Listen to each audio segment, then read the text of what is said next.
आप सबको जय मसीह की। आज तारीख है 24/5/2026 और हम लोग शाम का वचन पढ़ेंगे। हम पढ़ेंगे पहला इतिहास की पुस्तक में से 22, 23 और 24 अध्याय। तब दाऊद कहने लगा, यहोवा परमेश्वर का भवन यही है और इज़राइल के लिए होमबलि की वेदी यही है। तब दाऊद ने इज़राइल के देश में जो परदेशी थे उनको इकट्ठा करने की आज्ञा दी और परमेश्वर का भवन बनाने को पत्थर गढ़ने के लिए संग तराश ठहरा दिए। फिर दाऊद ने फाटकों के किवाड़ों की कीलों और जोड़ों के लिए बहुत सा लोहा और तोल से बाहर बहुत पीतल और गिनती से बाहर देवदारू के पेड़ इकट्ठे किए, क्योंकि सिदोन और सोर के लोग दाऊद के पास बहुत से देवदारू के पेड़ लाए थे। और दाऊद ने कहा, मेरे पुत्र सुलेमान सुकुमार लड़का है और जो भवन यहोवा के लिए बनाना है उसे अत्यंत तेजों में और सब देशों में प्रसिद्ध और शोभ्यमान होना चाहिए, इसलिए मैं उसके लिए तैयारी करूँगा। अतः दाऊद के मरने से पहले बहुत तैयारी की। फिर उसने अपने पुत्र सुलेमान को बुलाकर इज़राइल के परमेश्वर यहोवा के लिए भवन बनाने की आज्ञा दी। दाऊद ने अपने पुत्र सुलेमान से कहा, मेरा हार्दिक इच्छा तो यह थी कि अपने परमेश्वर यहोवा के नाम का एक भवन बनवाऊं, परंतु यहोवा का यह वचन मेरे पास पहुंचा, तूने लहू बहुत बहाया और बड़े बड़े युद्ध किए हैं, इसलिए तू मेरे नाम का भवन बनाने न पाएगा, क्योंकि तूने भूमि पर मेरी दृष्टि में बहुत लहू बहाया है। देख, तुझ से एक पुत्र उत्पन्न होगा जो शांत पुरुष होगा और मैं उसके चारों ओर के शत्रुओं से शांति दूंगा। उसका नाम सुलेमान होगा और उसके दिनों में मैं इज़राइल को शांति और चैन दूंगा। वही मेरे नाम का भवन बनाएगा, वही मेरा पुत्र ठहरेगा और मैं उसका पिता ठहरूंगा और उसकी राजगद्दी को मैं इज़राइल के ऊपर सदा के लिए स्थिर रखूंगा। अब हे मेरे पुत्र, यहोवा तेरे संग रहे और तू कृतार्थ होकर उस वचन के अनुसार जो तेरे परमेश्वर यहोवा ने तेरे विषय में कहा है उसका भवन बनाना। तब यहोवा तुझे बुद्धि और समझ दे और इज़राइल का अधिकारी ठहरा दे और तू अपने परमेश्वर यहोवा की व्यवस्था को मानता रहे। तू तब भी कृतार्थ होगा जब उन विधियों और नियमों को चलने की चौकसी करेगा जिनकी आज्ञा यहोवा ने इज़राइल के लिए मूसा को दी थी। हियाव बांध और दृढ़ हो, मत डर और तेरा मन कच्चा ना हो। सुन, मैंने अपने कलेश के समय यहोवा के भवन के लिए 1,00,000 के कर सोना और 1,00,000 के कर चांदी और पीतल और लोहा इतना इकट्ठा किया है कि बहुतायत के कारण तोल से बाहर है। और लकड़ी और पत्थर मैंने इकट्ठे किए हैं और तू उनको बढ़ा सकेगा। तेरे पास बहुत कारीगर हैं, अर्थात पत्थर और लकड़ी के काटने और गढ़ने वाले, वरन सब भांति के काम के लिए सब प्रकार के प्रावीण पुरुष हैं। सोना चांदी पीतल और लोहे की तो कुछ गिनती नहीं है। तू उस काम में लग जा, यहोवा तेरे संग रहे। फिर दाऊद ने इज़राइल के सब हाकिमों को अपने पुत्र सुलेमान की सहायता करने की आज्ञा यह कहकर दी, क्या तुम्हारा परमेश्वर यहोवा तुम्हारे संग नहीं है? क्या उसने तुम्हें चारों ओर से विश्राम नहीं दिया? उसने तो देश के निवासियों को मेरे वश में कर दिया है और देश यहोवा और उसकी प्रजा के सामने दबा हुआ है। अब तन मन से अपने परमेश्वर यहोवा के पास जाया करो और जी लगाकर यहोवा परमेश्वर का पवित्र स्थान बनाना कि तुम यहोवा की वाचा का संदूक और परमेश्वर के पवित्र पात्र उस भवन में लाओ जो यहोवा के नाम का कहलाता है। दाऊद तो बूढ़ा वरन बहुत बूढ़ा हो गया था, इसलिए उसने अपने पुत्र सुलेमान को इज़राइल का राजा नियुक्त कर दिया। तब उसने इज़राइल के सब हाकिमों और याजकों और लेवियों को इकट्ठा किया।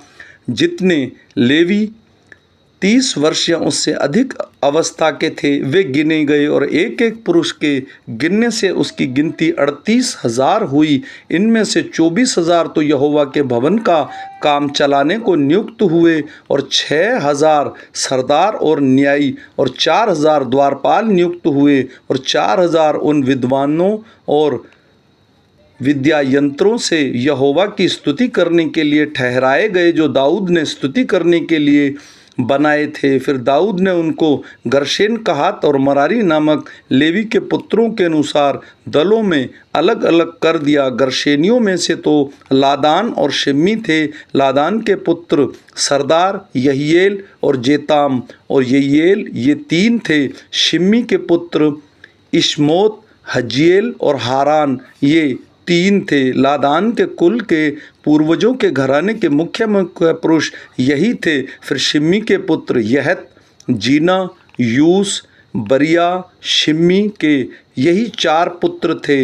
यहत मुख्य था और जीजा दूसरा। यूस और बरिया के बहुत बेटे न हुए, इस कारण वे सब मिलाकर पितरों में एक ही घराना ठहरे। कहात के पुत्र अमराम, यसहार, हेब्रोन और उज्जीएल 4 थे। अमराम के पुत्र हारून और मूसा। हारून तो इसलिए अलग किया गया कि वह उसकी संतान सदा परम पवित्र वस्तुओं को पवित्र ठहराए और सदा यहोवा के सम्मुख धूप जलाया करे और उसकी सेवा टहल करे और उसके नाम से आशीर्वाद दिया करे। परंतु परमेश्वर के भक्त मूसा के पुत्रों के नाम लेवी के गोत्रों के बीच गिने गए। मूसा के पुत्र गर्शेम और एलीजेर। गर्शेम का पुत्र शबूएल मुख्य था। एलियाजर के पुत्र रहब्या मुख्य और एलियाजर के और कोई पुत्र ना हुआ, परंतु रहब्या के बहुत से बेटे हुए। यिश्यार के पुत्र में से जो शिलोमीत मुख्य ठहरा। हेब्रोन के पुत्र यहिया मुख्य, दूसरा अमरिहा, तीसरा यजीएल और चौथा यकमाम। उज्जीएल के पुत्र में से तो मुख्य तो मीका और दूसरा यिशिया था। मरारी के पुत्र महली और मूशी। महली के पुत्र एलियाजर और कीश। एलियाजर पुत्रहीन मर गया, उसके केवल बेटियां ही हुई। अंत कीश के पुत्रों ने जो उसके भाई थे बिहाल दिया। मूशी के पुत्र महली, एदेर और यरेमोत, यह 3 थे। लेवी पितरों के घराने के मुख्य पुरुष ही थे। ये नाम लेकर एक एक पुरुष उसके गिने गए और 20 वर्षियाँ उससे अधिक पुरुष अवस्था के थे और यहोवा के भवन में सेवा टहल करते थे, क्योंकि दाऊद ने कहा, इज़राइल के परमेश्वर यहोवा ने अपनी प्रजा को विश्राम दिया है और वह यरूशलेम में सदा लिए बसा गया है और लेवियों का निवास और उसका उपासना का सामना फिर उठाना ना पड़ेगा, क्योंकि दाऊद की पिछली आज्ञाओं के अनुसार 20 वर्षियाँ उससे अधिक अवस्था के लेवी गिने गए, क्योंकि उनका काम तो हारून की संतान की सेवा टहल करना था, अर्थात यह कि आंगनों और कोठरियों में और सब पवित्र वस्तुओं के शुद्ध करने और परमेश्वर के भवन की उपासना के सब कामों में सेवा टहल करे और भेंट की रोटी का, अन्नबलि के मैदा और अखमीरी पापड़ियों का और तवे पर बना हुआ और सन के बने हुए और मापने और तोलने के सब प्रकार का काम करे। प्रतिदिन भोर और सांझ को यहोवा का धन्यवाद और उसकी स्तुति करने के लिए खड़े रहें और विश्राम दिन और नए चाँद के दिनों में नियत पर्वों में गिनती के नियम के अनुसार नित्य यहोवा के सब होम बलि को चढ़ाएं। इस प्रकार से यहोवा के भवन की उपासना के विषय मिलाप वाले तंबू और पवित्र स्थान की रक्षा करें और अपने भाई हारूनियों को सौंपे हुए काम को चौकसी से करें। फिर हारून की संतान के दल ये थे। हारून के पुत्र नाबाद, अबीहू, एलियाजर और इतामार थे, परंतु नाबाद और अबीहू अपने पिता के सामने पुत्रहीन मर गए, इसलिए याजक का काम एलियाजर और इतामार करते थे। दाऊद ने एलियाजर के वंश के सादोक और इतामार के वंश के अहीमेलेक की सहायता के लिए अपनी सेवा के अनुसार दल दल करके बांट दिए। एलियाजर के वंश के मुख्य पुरुष इतामार के वंश के मुख्य पुरुषों से अधिक थे और वे बांटे गए, अर्थात एलियाजर के वंश के पितरों के घराने के 16 और इतामार के वंश के पितरों के घराने के 8 मुख्य पुरुष थे। तब वे चिट्ठी डालकर बराबर बराबर बांटे गए, क्योंकि एलियाजर और इतामार दोनों के वंशों में पवित्र स्थान के हाकिम और परमेश्वर के हाकिम नियुक्त हुए थे। नतनिएल के पुत्र शमायाह ने जो लेवी था, उनके नाम राजा और हाकिमों और सादोक याजक और एब्यातार के पुत्र अहीमेलेक और याजकों और लेवियों के पितरों के घरानों के मुख्य पुरुषों के सामने लिखे, अर्थात पितरों का एक घराना तो एलियाजर के वंश से और एक इतामार के वंश से लिया गया। पहली चिट्ठी योहरीब के और दूसरी यहोयादा, तीसरी हारीम के, चौथी सोरीम के, पाँचवीं मिल्किय्याह के, छठवीं मिद्यान के, नौवीं यीशु के, 10वीं शकन्याह के, 11वीं एलीशीब के, 12वीं याकीम के, 13वीं हुप्पा के, 14वीं येसेबाब के, 15वीं बिल्गा के, 16वीं इमेर के, 17वीं हेजीर के, 18वीं हिप्पीसेस के और 19वीं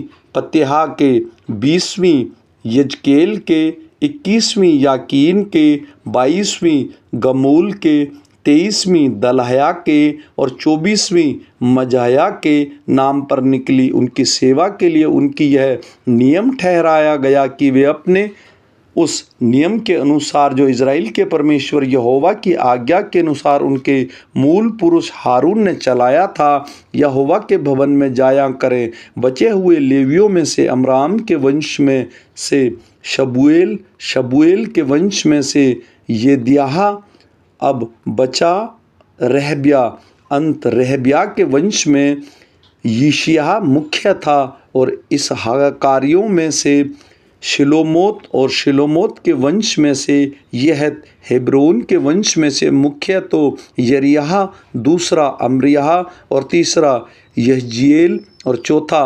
यमकाम। उज्जीएल के वंश में से मीका, और मीका के वंश में से शाहमीर। मीका का भाई यिशिया, यिशिया के वंश में से जकरिया। मरारी पुत्र महली और मूशी, और यजियाह का पुत्र बानो था। मरारी के पुत्र यजियाह से बानो और शोहम, जक्कू और इब्री थे। महली से एलियाजर और उसके कोई पुत्र ना था। कीश से, कीश के वंश में से यहरोल। मूशी के पुत्र महली, एदेर और यरीमोत। अपने अपने पितरों के घरानों के अनुसार ये लेवी के संतान थे। इन्होंने भी अपने भाई हारून की संतान की तरह दाऊद राजा और सादोक और अहीमेलेक और याजकों और लेवियों के पितरों के घराने के मुख्य पुरुषों को अपने सामने चिट्ठी डाली, अर्थात मुख्य पुरुष के पितरों का घराना उनके छोटे भाई के पितरों के घराने के बराबर ठहरा। आमीन।